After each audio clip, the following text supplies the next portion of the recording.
Sean muy bienvenidos a esta plática que es en torno a la Biblia. Quisiera que comencemos pensando en primer lugar que la Biblia es una biblioteca. En realidad, aunque nosotros hoy la podemos conocer como si fuera un solo libro, en sus orígenes y en su naturaleza, es en realidad una biblioteca, es decir, es la compilación de muchos textos de diferentes épocas, de diferentes autores, y no solamente los libros que la conforman, sino también dentro de los propios libros. Todavía hay aquí una banca, no sé si quieran sentar.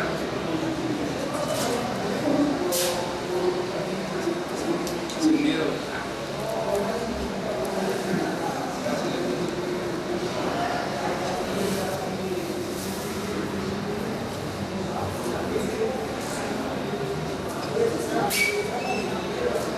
Es una biblioteca porque contiene alrededor de 70 libros, pero aparte, cada uno de esos libros, en muchas ocasiones, también es una compilación de documentos.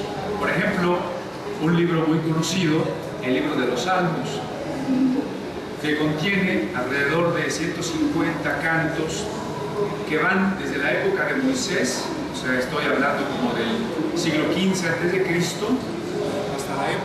hasta la época de Esdras, el siglo IV a.C., es decir, unos 1000 años, y de diferentes autores. De la misma manera, un rollo, el libro de Isaías, contiene de varios autores, como la propia ley que conocemos como Pentateuco. Entonces, bueno, la Biblia es en primer lugar una biblioteca, una compilación de muchos autores y documentos. Hablemos un poco de la estructura de la Biblia.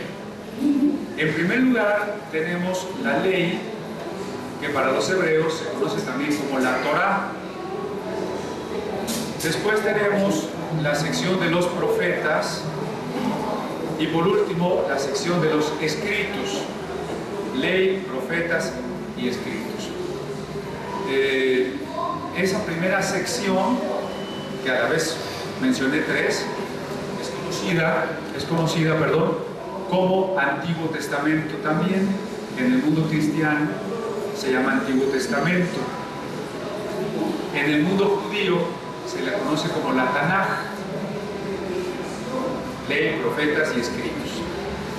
Y la siguiente sección se conoce también como la doctrina de los apóstoles o Nuevo Testamento. Esa sería la estructura. Además, podríamos hablar de los idiomas de la Biblia. Déjenme decirles que tenemos oportunidad de hacer preguntas. No les garantizo que se las pueda contestar, pero sí podemos hacer preguntas. ¿Sí? Ya sea en algún momento o al final, como ustedes quieran, me pueden interrumpir y podemos hacer una pregunta. Si la voy a tratar más adelantito, les digo, y si no, de una vez la contestamos. Los idiomas de la Biblia. Para esta primera sección que les dije, que es la ley, los profetas y los escritos, el idioma fue el hebreo y el arameo. Y para la sección Doctrina de los Apóstoles o Nuevo Testamento, el idioma que se utilizó fue el griego. Entonces podríamos decir que la Biblia originalmente se fue plasmando en hebreo, arameo y griego, y estos tres idiomas comparten la característica de que eran idiomas totalmente populares. No son idiomas celestiales, idiomas angélicos, idiomas secretos, sino idiomas que todas las personas pudieran entender. En este caso, por ejemplo, el hebreo es un idioma derivado del cananita, cuando las tribus que antes habían sido esclavos en Egipto, llegaron a vivir en la región de Canaán y fueron forjando ese nuevo idioma que llamamos el hebreo. El arameo es también un idioma que fue común a todo el imperio de la dominación persa, y el griego no es el griego clásico de Aristóteles y Platón, sino el griego común, el griego del mercado, el griego de la calle, que fue impuesto en las conquistas de Alejandro el Grande. Esos son los idiomas de la Biblia. Entonces hemos dicho una breve definición de Biblia como una compilación. Déjenme completarla diciendo que para más de la cuarta parte de la humanidad, hoy en el mundo somos alrededor de 7.500 millones de habitantes. Para más de la cuarta parte de la humanidad, que incluye judíos, católicos, protestantes, ortodoxos, incluso musulmanes, la Biblia es considerada una palabra divina, un texto sagrado. Más de la cuarta parte de la humanidad lo considera un texto sagrado. Si alguien no dice no es un texto sagrado, no importa, es un texto histórico, ¿sí? Y en ese sentido se vuelve una obra fundante de la cultura occidental. Todo lo que hoy somos es derivado o de la filosofía griega o de la Biblia. La medicina, la música, la filosofía, la pintura, el derecho, la misma ciencia son derivados tanto de la filosofía y de la cultura griega como del pensamiento semita plasmado en la Biblia. Por eso es tan importante la Biblia. Su estructura, dijimos después, Antiguo y Nuevo Testamento, sus idiomas, hebreo, arameo y griego. Ahora permítanme comentarles acerca, muy someramente acerca de los temas que trata la Biblia. No quiero meterme en problemas de interpretación, porque cada grupo religioso, cada confesión tendrá sus interpretaciones, y no es una tarea del Museo de la Biblia difundir una cierta interpretación, sino todas las Biblias. En la exposición, no sé si después la van a abrir otra vez, terminando la conferencia, se va a volver a abrir la galería para que ustedes puedan ver la exposición de Biblias, y ahí ustedes van a encontrar que hay Biblias de todo tipo.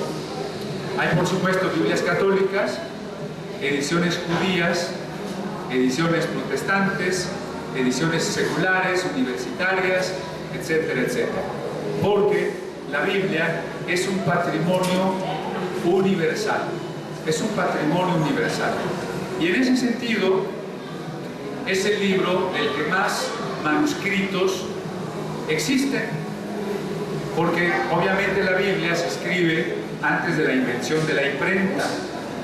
Y pues en todos esos siglos los libros se copiaban a mano, se difundían en manuscritos. Bueno, de ninguna otra obra de la humanidad hay tantos manuscritos como de la Biblia. Estamos hablando del hebreo y del griego, alrededor de 10.000 manuscritos bíblicos. Y si consideramos otras traducciones también manuscritas que hubo al latín, al copto, al armenio, a muchos idiomas de la antigüedad, tenemos más de 30.000 manuscritos bíblicos. ¿En dónde están esos manuscritos? En los museos y bibliotecas más importantes del mundo. Por eso digo que es un patrimonio universal. Las bibliotecas o museos de Inglaterra, de Rusia, de Alemania, de Estados Unidos, de Jordania, de Israel, de Roma, etcétera, etcétera. Y en ese sentido, pues les digo cuáles serían los temas fundamentales en los que la estructura de la Biblia va tocando. Yo creo que habría un primer punto fundamental, que es el amor. Si nos preguntaran, ¿y cuál puede ser el mensaje esencial y más importante de la Biblia? Tendríamos que decir el amor. Así que, de entrada, cualquier interpretación, cualquier uso de la Biblia distinto al amor, ya iría en contra de la naturaleza del texto sagrado, ¿no? Si yo tomo la Biblia para darle de bibliazos a alguien, ya voy en contra de lo que dice el texto. Bueno, esta no es una Biblia, pero es un ejemplo, ¿no? Ahora, entonces, en sus primeras páginas, como fue quedando acomodado el texto como nos ha llegado ahora, los primeros capítulos de la Biblia tratan del origen del mundo en función del hombre. Es decir, la idea de que todo lo que vemos a nuestro alrededor es temporal, se va a terminar y por tanto tuvo un principio. Y entonces ese principio radica en Dios, que crea el mundo, los cielos y la tierra, para que el hombre pueda disfrutar de todas las cosas, los árboles, las montañas, los animales, el mar, el atardecer, las estrellas, etc. Y luego nos va contando cómo la humanidad se va a multiplicar y va a ir poblando la tierra. Sin embargo, hay un problema paralelo a la multiplicación de los seres humanos, y es el problema del mal. ¿Y qué es el mal? Bueno, el mal es la falta del amor. Todas las cosas que los seres humanos hacemos o pensamos sin amor va a traer consecuencias destructivas, dolorosas para nosotros y para las otras personas. Entonces la historia de la Biblia se va desarrollando como un relato tanto de la manera en cómo la humanidad se fue sumiendo en el mal y en las consecuencias destructivas que nosotros podemos ver hoy, o al menos si compramos un periódico cualquiera, vamos a poder ver que estamos rodeados de asesinatos, secuestros, corrupción, robos, bueno, violaciones, un sinfín de cosas, ¿no? Paralelamente a ese relato, se nos va también contando cómo experimentan los seres humanos la presencia de lo divino, la noción, la sensación de lo sagrado, cómo van entendiendo a Dios cada vez más. Al principio, los seres humanos creen que hay muchos dioses, o piensan que Dios o los dioses los mandan matar a otras personas, pero poco a poco van entendiendo que el carácter de Dios es justicia, es fidelidad, es amistad, es verdad, es humildad. Y entonces ese relato se va dando en el lenguaje de la cultura de aquel entonces. Si nosotros leemos la Biblia con los ojos del siglo XXI, por ejemplo, como si fuera un libro de ciencia, va a haber muchas cosas que nos van a parecer muy extrañas, muy raras, incluso absurdas. Pero si nosotros nos trasladamos con nuestra imaginación y decimos, este libro se escribió hace 3.000, 4.000 años, o algunas cosas tal vez más atrás todavía, entonces tenemos que ponernos en los zapatos, en la cultura, en el tiempo en que estas cosas se dijeron o se escribieron, e imaginarnos qué querían decir en aquel entonces, qué sentido tenían las palabras en aquel entonces. Bueno, después de darnos una serie de relatos de la decadencia de la humanidad y de las experiencias con lo divino, sigue el texto platicándonos cómo surge un hombre muy importante que se llamó Abraham, que se interroga y dice, bueno, ¿acaso los muñecos de yeso o de piedra pueden ser dioses? Cuando yo tengo un incendio, en vez de que me saquen, yo los tengo que sacar cargando. En vez de que me cuiden a mí, yo les tengo que sacudir el polvo. Entonces él empieza a pensar que si hay un Dios, tiene que ser invisible, tiene que ser infinito, tiene que haber creado todas las cosas y que no hay más que un solo Dios. Y así tenemos el origen del monoteísmo, es decir, de la creencia en que solo existe un Dios, del cual van a derivar las tres más grandes religiones, que es el judaísmo en orden cronológico, después el cristianismo y finalmente el islam. son las tres grandes religiones abrámicas o religiones monoteístas. De entre los descendientes de Abraham va surgiendo un pueblo que se autonombra del nombre de uno de sus patriarcas, que se llamó Israel, y que considera que tiene una tarea especial en la humanidad, y es llevar a todas las otras naciones, a todos los otros pueblos y religiones, el mensaje de que no existe más que un solo Dios, creador de los cielos y de la tierra.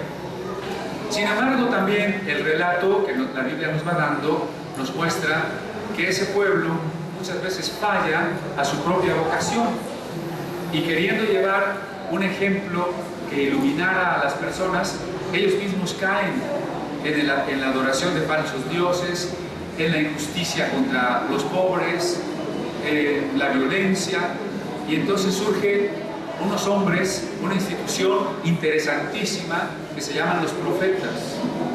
Y los profetas no son un grupo de personas preocupadas por adivinar el futuro, sino son un grupo de predicadores que denuncian la injusticia. La esencia del profetismo, están haciendo la competencia. La esencia del profetismo es la invitación de que el pueblo que sentía la vocación de servir a Dios vuelva a ese Dios, abandone los ídolos, abandone las supersticiones y la injusticia de los poderosos contra los débiles. Y entonces nosotros podemos leer otra sección de la Biblia que lleva los nombres de algunos de esos profetas, como Isaías, Jeremías, Ezequiel, en donde su mensaje da origen a que en la cultura occidental hoy tengamos una idea de qué es la justicia, de qué es la ética, de qué es la fidelidad. Todas las otras religiones estaban preocupadas porque los dioses les fueran favorables. Y entonces a través de ritos, de sacrificios y de asuntos mágicos, la gente trata de que las fuerzas de la naturaleza o de los dioses le ayuden a resolver sus problemas. Pero ahora los profetas traían una nueva dimensión. No se trataba solo de que los dioses nos fueran favorables, sino que Dios era un Dios justo y exigía una vida ética, una vida moral, una vida de bondad para los seres humanos. Además de estos relatos y de estos mensajes proféticos, tenemos otras secciones de la Biblia que son poemas maravillosos, como los que ya mencioné, el libro de los Salmos. Hay un salmo famosísimo que dice: Dios es mi pastor y nada me faltará. Y nos compara a nosotros como unas ovejitas, un Dios que nos guía y que nos protege. Y sigue diciendo ese poema: me guiará por lugares donde haya aguas tranquilas en que yo pueda beber, donde haya pastos verdes, nutritivos que yo pueda comer, y aun cuando pase por lugares donde hay sombra, peligro, muerte, Él estará conmigo, Él me dará fortaleza. Ese es un poema del famosísimo rey David, el de las mañanitas, que por cierto no escribió las mañanitas, pero sí escribió los salmos, ¿no? Algunos proverbios también interesantísimos. Los proverbios están allí como experiencia de muchas generaciones, experiencia de las personas ancianas, para que nosotros sepamos tomar decisiones y evitar peligros. El problema es que cuando somos jóvenes, nosotros queremos experimentar la vida y volvernos a dar los frentazos que ya se dieron nuestros padres y nuestros abuelos. Y el libro de Proverbios dice: si tú eres capaz de evitar lo doloroso y lo destructivo, porque sabes escuchar a los que ya lo vivieron, entonces serás una persona sabia. A veces decimos: déjame vivir porque esta es la única vida que tengo. Pues sí, precisamente porque es la única vida que tengo, pues la tengo que vivir con cuidado, no la puedo echar a perder, y en eso consiste la sabiduría. Bueno, eso sería una síntesis muy apretada de lo que llamamos el Antiguo Testamento. El Nuevo Testamento, que es la sección de la Biblia que se escribe después de la llegada del Mesías, que los judíos habían estado esperando por siglos. En griego la palabra es Cristo, Mesías o Cristo es equivalente, Y entonces esa sección hoy, como quedó acomodada, comienza con los famosos 4 evangelios. Hoy es un tema de mucha discusión porque también se habla de evangelios apócrifos. Han oído hablar del evangelio de Judas, por ejemplo, ¿no? En aquel famoso libro del Código da Vinci se hablaba del evangelio de Tomás y del evangelio de María Magdalena. Y yo digo, bueno, a veces las personas están muy preocupadas por leer los evangelios apócrifos y no conocen los evangelios que están en la Biblia. Pero si usted quiere los evangelios apócrifos, cómprese una edición de Porrúa, que es muy barata, y léalos, y se va a decepcionar, ¿verdad? Yo les recomiendo que primero lean los que están en la Biblia. ¿De qué se tratan esos evangelios que no son en realidad biografías? No son biografías. La palabra en sí quiere decir buena noticia en el sentido de una proclamación. ¿Qué es lo que proclamaban los que los escribieron? Los apóstoles y los discípulos de los apóstoles. Bueno, la proclamación que se contiene allí es la idea de que el Mesías que fue prometido ya llegó. Lo sabemos por las profecías de la Escritura que ha cumplido. Y lo sabemos porque el mensaje que Él tiene es un mensaje muy interesante, el mensaje del amor de Dios. Porque miren, muchas veces la idea, incluso dentro de ciertas ramas del judaísmo, es que Dios era un Dios tan justiciero, tan enojado, que solo estaba esperando el momento de destruir al pecador. Mucha gente ha vivido en ese temor. Bueno, es que yo me he portado tan mal, que ¿qué le puedo pedir a Dios? Es que a lo mejor Dios tiene un rayo en la mano y un día pues me va a castigar, me va a condenar eternamente. Pero viene Jesús y nos cuenta algunas parábolas interesantísimas. Una conocidísima es la de las 100 ovejas. ¿No? Un pastor tenía 100 ovejas, un día de regreso al redil faltaba una oveja y dejó guardadas a las 99 y se fue por una sola, se fue a buscar por valles y montañas, lastimándose ahí con los arbustos, los riesgos de la noche, hasta que la encontró y la regresó cargando sobre sus hombros. O otra parábola famosísima, que es la parábola del hijo que se fue de la casa. El hijo que le dice a su padre, dame todo lo que me corresponde, y entonces se va de la casa y sin embargo lo malgasta todo y le empieza a ir muy mal. Está en un país donde hay mucha hambre, el único trabajo que encuentra es el trabajo de cuidar puerquitos, y entonces además ahí se está muriendo de hambre, y un día dice, voy a regresar a la casa de mi padre a ver si me da trabajo, aunque no me acepte como hijo. Y su sorpresa es muy grande cuando regresando a la casa, el padre siempre salía al camino a esperarlo. Y cuando lo vio venir de lejos, a pesar de que venía sucio, descalzo, fracasado, incluso maloliente, dice que el padre lo abrazó, lloró, lo recibió en la casa y le dio otra vez un vestido, una fiesta y todo lo que le correspondía. Entonces, en parábolas como estas, Jesús hace una revolución religiosa, porque está diciendo que no se trata de hablar de que solamente el hombre bueno tiene esperanza, porque ¿quién de nosotros podría decir que es bueno? Creo que hemos echado a perder las cosas. Y entonces en estas parábolas de la oveja perdida o del hijo que se va de la casa, lo que queda de relieve es que hay esperanza para el que ha fracasado, y que esa esperanza está basada en el amor de Dios.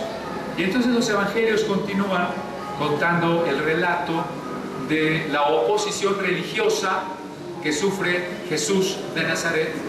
Fíjense qué interesante. Él no viene a liderar una religión, sino es la religión la que se le opone y la que finalmente lo crucifica. Después el relato habla de una resurrección y continúa otro libro que se llama Libro de Hechos, contando la historia de, podríamos decir, de cómo surge el cristianismo. Posteriormente hay una serie de cartas. Como era prácticamente muy difícil viajar de un lugar a otro, los apóstoles empezaron a escribir cartas a las comunidades que tenían problemas o que tenían dudas.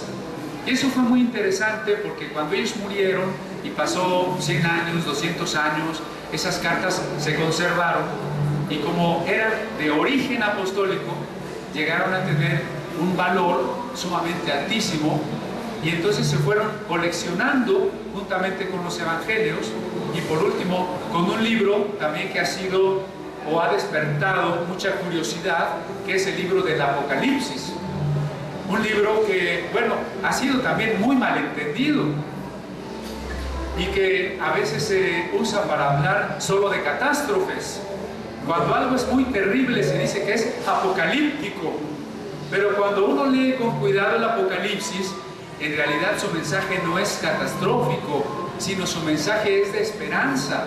El mensaje del Apocalipsis, que cierra la colección de libros de la Biblia, en realidad se trata de la certeza de que al final de todo este caos y maldad y violencia que está viviendo el mundo, vamos a llegar a una época de paz. Vamos a llegar a una época donde el reino de Dios se establece.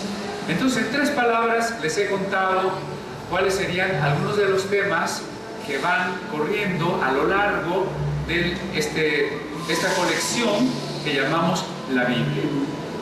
Ahora, comentemos un poquito de cómo se debe de haber empezado a originar la Biblia. En primer lugar, fue una tradición oral. ¿Sí? Por aquí tenemos todavía 2 o 3 lugares.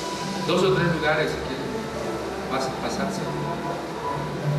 ¿Quieren pasarse? Bueno, la tradición oral es contarle los padres a los hijos. Todavía no se escribe nada. Sin embargo, al cabo del tiempo se ve la necesidad de ir poniendo por escrito ciertas cosas fundamentales, porque si no, nos pasa lo del famoso teléfono descompuesto, que seguramente todos hemos jugado alguna vez, ¿sí? Y entonces se empieza a poner por escrito lo que se consideran las leyes de Dios y posteriormente los relatos de los que ya les he platicado. Y esto se hace primero en piedra, porque la época de la que estamos hablando es el 2.º milenio antes de Cristo. Y bueno, la gente todavía grababa en lajas de piedra sus códigos. Así que en principio el texto bíblico es muy breve y se encuentra en la piedra. Pero también por alguna influencia de Mesopotamia se escribe en tablillas de barro. En el barro fresco se graban los signos, se dejan cocer al sol, endurecen y de esa manera se conservan lo que, bueno, de alguna manera podríamos llamar libros, pero pues eran muy precarios, ¿no? Con la famosa escritura cuneiforme. Posteriormente, los egipcios descubren el papiro, que es en realidad tiras de una caña que se tejen para formar una especie de página, y entonces con pinceles o punzones van haciendo primero dibujos que significan cosas. Eso lo llamamos ideogramas. Pero los ideogramas después van a dar paso a signos que representen sonido, a eso le llamamos fonemas, y nace entonces el alfabeto. Es decir, que a cada sonido corresponde a un signo. Esto sucede en la península del Sinaí, en el siglo XV a.C., que es precisamente la época de Moisés, a quien la tradición le atribuye los primeros escritos bíblicos, como por ejemplo las 10 palabras o los 10 mandamientos. Y así durante un tiempo bastante largo es el papiro el que se utiliza para todo tipo de escritos. Se ponía una hoja de papiro y juntamente otra y luego otra y luego otra, de tal manera que nos quedaba una tira. Después se concibió que sería más fácil manejar las tiras enrollándolas, y entonces podemos decir que los libros antiguos eran rollos. Así se les pusieron después bastones en las orillas para poder manejarlos de mejor manera. Pasado un tiempo, los griegos, que escribían muchos libros, le compraban el papiro a los egipcios Y los egipcios ya no le quisieron vender papiro a los griegos. Y entonces en la ciudad de Pérgamo, el rey Eumenes decidió usar un soporte nuevo para escribir y se le ocurrió hacerlo en pieles de animales. De ahí el nombre pergamino, por la ciudad de Pérgamo. Y entonces en el mismo estilo, formato de tiras enrolladas, se escribieron ahora textos sobre pieles. Eso fue una gran ventaja, porque los documentos en papiro desaparecen con el tiempo muy pronto. Solamente se han conservado papiros en Egipto, que tiene un clima extremadamente seco. En el caso de la Biblia, contamos con alrededor de 200 papiros del siglo II antes de Cristo al siglo III después de Cristo. Entonces tenemos esos maravillosos testimonios. En el caso de los pergaminos, porque son de piel, ya pueden fácilmente durar muchísimo tiempo más. Y en ese caso ya estamos hablando de que haya, decíamos hace un momento, alrededor de 30.000 manuscritos bíblicos, la mayoría de ellos precisamente en piel. Uno de los descubrimientos más importantes arqueológicos del siglo XX fue el de las cuevas del Mar Muerto, llamado también los de los rollos del Qumran, porque alguna vez un pastor de cabras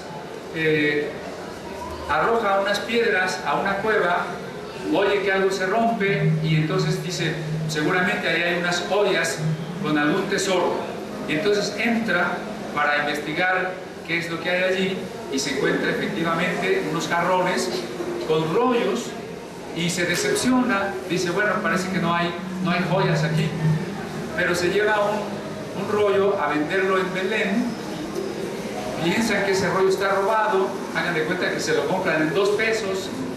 Sin embargo, cuando los estudiosos reconocen que es un documento verdaderamente antiguo, se despierta una fiebre por descubrir lo que hay en las alrededor de 200 cuevas del Qumran.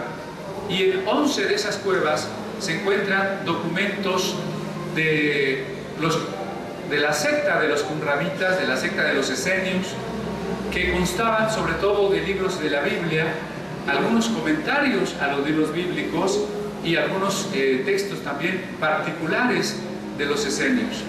Esto se llama también el rompecabezas más grande del mundo, porque aunque hubo algunos rollos prácticamente completos, como un rollo del libro de Isaías, del profeta Isaías, hubo otros que están tan deteriorados, tan fragmentados, que podríamos hablar de prácticamente 100.000 pedazos. Imagínese usted para armar 100.000 pedazos y reconstruir los documentos originales. Para esto se han usado incluso técnicas de ADN para poder saber si este pedacito realmente corresponde a esta planta de este otro pedacito. Bueno, esto en cuanto a los soportes en los que la Biblia se escribió. Por ejemplo, para el siglo II antes de Cristo, la Biblia dejó de estar en rollos. El problema con los rollos es que además de la dificultad para encontrar un texto, porque imagínense que en un libro a usted le dicen la página fulana de tal y usted fácilmente lo abre, pero en un rollo es un rollo para encontrar un texto, ¿no? Pero además de eso, tener todos los documentos que finalmente constituirían la colección que llamamos Biblia, estaríamos hablando de alrededor de unos 40 rollos de 12 metros de largo cada uno. Entonces usted no podría decir que se llevaba su Biblia cargando, ¿verdad? Es hasta el siglo II después de Cristo cuando los cristianos inventan el formato códice. Eso significa que ponemos una hoja encima de otra a la manera de un libro actual y que entonces ya se puede escribir por ambas caras.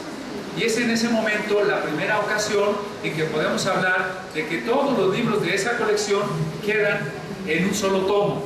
Es decir, podemos hablar propiamente ya de una Biblia en un solo volumen, siglo II. Ahora, la Biblia fue el primer libro impreso en la historia. Ustedes saben que Johannes Gutenberg inventó la imprenta. Y la primera gran impresión que él hizo es la Biblia latina, que llamamos de 42 líneas, que vamos a poder ver en la exposición, ¿verdad? Quiero reiterarles que al término de esta plática se va a volver a abrir la galería de la exposición de Biblias. Ahí ustedes van a ver el formato de rollos del que les he platicado, van a poder ver la Biblia de Gutenberg y van a poder también ver traducciones a muchos idiomas del mundo. Porque si ya dijimos que la Biblia originalmente se escribió en hebreo, arameo y griego, resulta que desde los primeros siglos fue necesario empezar a traducir la Biblia a idiomas antiguos como el arameo, el siríaco, el árabe, el armenio, el copto, el etiópico, el gótico, etc.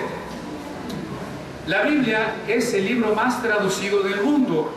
Hasta este momento, la Biblia ha sido traducida a 2.420 idiomas. No hay una obra que se haya traducido a tantos idiomas. Para el caso de México, lo que tenemos son 62 familias lingüísticas, como el mixteco, el zapoteco, el celtal, el maya. Pero dentro de las variantes de esas familias lingüísticas tenemos alrededor de 300 dialectos, y a 120 de esos dialectos mexicanos ya se ha traducido cuando menos una parte de la Biblia que llamamos el Nuevo Testamento. Entonces, la Biblia pues ha sido el libro más amado, pero también el más perseguido. Déjenme darles un dato interesantísimo. En nuestro país la Biblia estuvo prohibida por prácticamente 400 años. Cuando los españoles conquistan esta región, que era la Tenochtitlan, de inmediato establecen la prohibición de que entren Biblias al virreinato de la Nueva España. La Inquisición se establece muy temprano en nuestro país. En 1572 se estableció en la Nueva España el Tribunal de la Santa Inquisición, que ya había estipulado en sus edictos que a la Nueva España no podían entrar traducciones de Biblias ni Biblias en hebreo, solamente las Biblias en latín, las poquititas Biblias que habían traído algunos de los monjes que venían de España. Pero eso significaba que la gente no podía tener acceso a la Biblia porque la gente no sabía latín, y las Biblias eran tan poquitas que estaban guardadas en las bibliotecas de los monasterios. Por ejemplo, aquí en Tlatelolco tenemos el colegio de Santiago Tlatelolco, donde estudiaban los hijos de los nobles indígenas y se les quería enseñar la gramática, la teología, el latín, pero pronto ese convento fue clausurado. Se consideró que era muy peligroso enseñarle a los indios a leer. Los franciscanos hicieron traducción de los evangelios al otomí y al náhuatl, pero finalmente sus traducciones fueron quemadas y se les prohibió traducir la Biblia a los idiomas indígenas. Así que a partir de estas prohibiciones del Tribunal del Santo Oficio, vamos a pasar toda la época colonial sin que el pueblo mexicano tenga acceso a la Biblia. Además, en México estuvo la primera imprenta de América, antes que en cualquier otro país. Y sin embargo, ustedes pueden leer la lista de los libros impresos en nuestra imprenta. Jamás se imprimió una Biblia. Las primeras Biblias completas en español llegaron a nuestro país en 1827, o sea, en el siglo XIX. Y aunque llegaron a Veracruz, ahí fueron confiscadas y se distribuyeron algunas con mucha dificultad. La Biblia siguió siendo un libro prohibido. Ustedes, los que tengan ya un poco más edad, recordarán conmigo que todavía cuando éramos niños la Biblia era un libro que daba miedo. ¿Quién sabe qué diga la Biblia? Si la lees te vuelves loco. Es muy difícil, no le puedes entender, ¿no? Incluso hoy, cuando se habla de Biblia, parece que se está hablando de religión, parece que se está hablando de quién sabe de qué. Y cuando en realidad a veces no sabemos ni de qué se trata. Y eso es, insisto, porque cuando a lo largo de la época colonial alguna persona intentó traer de contrabando una Biblia en hebreo, una Biblia en castellano, fue torturado en las cárceles de la Inquisición que estaban aquí en la plaza de Santo Domingo, y fueron quemados aquí en la Alameda Central. Cuando ustedes vayan a la Alameda Central, pongan atención, ahí en la fuente, que está exactamente en el centro, hay una placa de bronce que dice: aquí estaba el quemadero de la Santa Inquisición. Entonces, en nuestro país, durante 4 siglos, hubo una limitación a la libertad de pensamiento y a la libertad de religión. Por eso a veces nos preguntamos por qué somos un pueblo que todavía se quedó en la oscuridad, por qué todavía hay tanto analfabetismo, por qué no tenemos una madurez ética individual. Bueno, pues esta es la razón. Más de 400 años de límite a la libertad de pensamiento, más de 400 años de prohibición del libro más importante de los libros, el libro de los libros. Sin embargo, mucha gente estuvo dispuesta a continuar o a exponer, o a poner en riesgo su vida con tal de poder leer o de poder traducir o de poder tener una Biblia. La Biblia fue, durante toda la Edad Media, el libro más copiado. No hay otra obra medieval tan abundante, tan numerosa como los ejemplares de la Biblia, con sus caligrafías tan hermosas, sus letras capitulares y todas las ilustraciones. También en la exposición ustedes van a poder ver ejemplares ilustrados de la Edad Media. Sin embargo, esto que yo les decía se repite también en esa época en Europa. La Biblia estaba fundamentalmente en latín, pero el latín era un idioma que la mayoría de las personas ya no hablaba, porque nuestros idiomas como el español, el francés, el portugués, salieron del latín, y ahora nosotros ya no entendemos latín. Entonces, ¿cómo leer una Biblia que básicamente estaba en latín? Fue en el siglo XVI cuando las primeras personas, muchos de ellos sacerdotes, se preocuparon por poner la Biblia en los idiomas que las personas pudieran entender. Y fue precisamente ese movimiento el que despertó la creación de la Santa Inquisición, porque se decía que la gente no le iba a entender a la Biblia, es decir, nos consideraban como menores de edad. Es un libro tan difícil que no lo debes de leer. Tú te debes contentar con el catecismo, con lo que se te explique. Bueno, se te explique entre comillas, porque ustedes recordarán que hasta antes de la década de los 60 uno iba a la misa y la misa era en latín. Entonces uno salía, pues quién sabe qué dijeron, ¿no? Pero entonces acercarse a la Biblia es muy riesgoso, porque nos vuelve personas pensantes, nos vuelve personas cuestionadoras. Entonces, por ejemplo, imagínense en la época de las cruzadas, cuando el clero dice: vamos a Jerusalén a matar musulmanes para rescatar el Santo Sepulcro, y si tú vas a las cruzadas te vas derechito al cielo. Entonces la gente, si estaba ignorante, decía: bueno, pues si yo me quiero ir al cielo, voy a tener que ir allá a Palestina a pelear para rescatar el Santo Sepulcro. Pero si la gente leía la Biblia, entonces decía: a ver, ¿para qué voy a ir a rescatar el Santo Sepulcro si el Santo Sepulcro está vacío? ¿Y por qué voy a ir a matar musulmanes si Cristo dijo: ama a tu enemigo?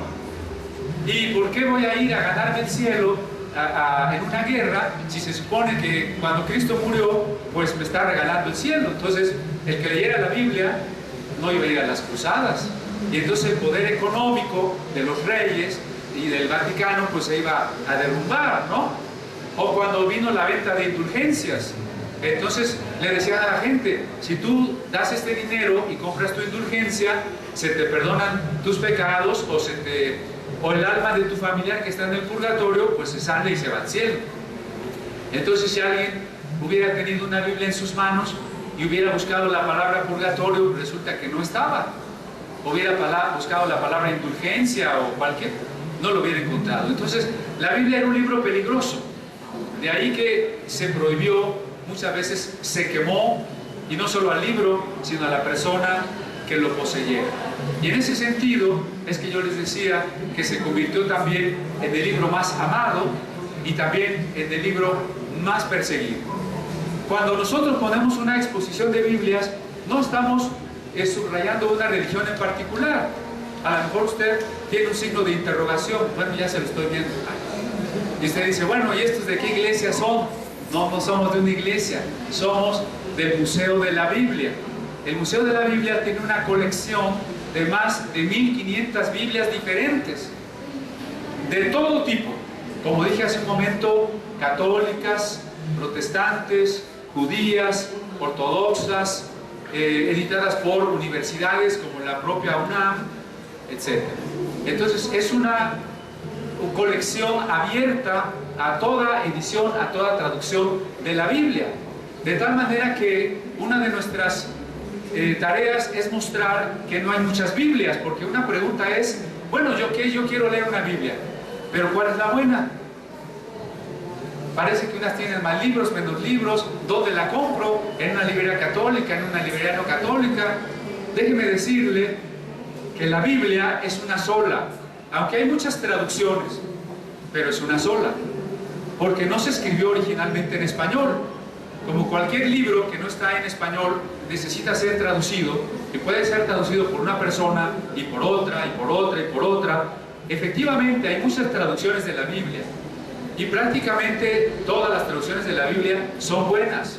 Así que si usted me dice, ¿cuál es la que debo de leer? Yo le diría, cualquiera. La mejor Biblia es la que no tiene usted guardada en un cajón. La mejor Biblia es la que leemos, aunque sea con un espíritu crítico. Usted me puede decir, bueno, yo no soy creyente. Eso no importa. Si usted quiere entender la filosofía, ¿por qué Nietzsche o Hegel o Kant dijeron lo que dijeron? Necesito entender la Biblia. Para entender muchos de los relatos de Shakespeare o de Cervantes, necesito entender la Biblia. Para entender la música de Bach o de Mozart, necesito conocer la Biblia. Para entender las pinturas de Rembrandt o las esculturas de Miguel Ángel, necesito conocer la Biblia. Para entender la ética, las religiones, las discusiones de filosofía de la religión, necesito conocer la Biblia. Es decir, es en primer lugar un libro de cultura, porque es el libro de los libros. Nosotros somos un pueblo que en la lista del alfabetismo en el mundo ocupamos el penúltimo lugar. Es decir, que somos prácticamente los últimos en lectura. Todavía tenemos mucha gente que no sabe leer. Algunos sabemos leer, pero casi no leemos. ¿O sabe qué leemos? El suplemento deportivo o alguna cosa así, pero no nos preocupa algo más profundo, y entonces nos dejamos distraer por la televisión, por las telenovelas, por el consumismo, por los comerciales, y no nos metemos en una lectura profunda. Si realmente hay algo más que el deleite inmediato, si hay algo más que gastarnos el dinero, si hay algo más después de esta vida, si hay realmente un ser divino, entonces es un tema que vale la pena preguntarse, es un tema que vale la pena investigar, y que sería incluso más importante que tener zapatos o que tener un suéter, ¿no? Que es importante tener un suéter o unos zapatos, pero digo, más importante es lo trascendente, y la Biblia es un tema de lo trascendente. Claro que es un libro muy difícil, porque es un libro que nos queda muy lejos en el tiempo y en los lugares en los que se sucedió todo esto, pero por eso yo les recomiendo que tomen ustedes una Biblia, la que quieran, y la abran en la parte que dice Nuevo Testamento, y curiosamente, empezando después de la mitad, le vamos a entender mejor, y después ya podemos regresar al principio. Siempre vamos a tener muchas dudas, pero déjenme decirles que en el Museo de la Biblia tenemos cursos de ciencias bíblicas. ¿Qué son las ciencias bíblicas? Es cómo comparamos los manuscritos de la Biblia, entender cómo se escribió, estudiar los idiomas en que se escribió. Tenemos cursos de los idiomas, tenemos cursos de música, y por ahí están dando unos folletitos para que ustedes tengan los teléfonos. Todavía tenemos folletitos. ¿Sí? Si gusta levantar su mano, si usted necesita un folleto donde esté el correo electrónico, los teléfonos, y usted pueda preguntar acerca de los cursos que tenemos ahí, porque este es un tema muy largo, este es un tema que nunca se acaba. Yo quiero reiterar un punto por donde comenzamos. Comenzamos diciendo que si la Biblia tiene un tema central, ese tema central es el amor. Toda interpretación, todo pasaje complicado, toda la extensión de los libros que conforman la Biblia tiene que ir siempre a un núcleo hermenéutico, es decir, a un núcleo de interpretación que es el amor. El amor que debo tener para mí mismo, el amor que debo de tener para el prójimo, pero por sobre todas las cosas, el amor que Dios tiene para los seres humanos.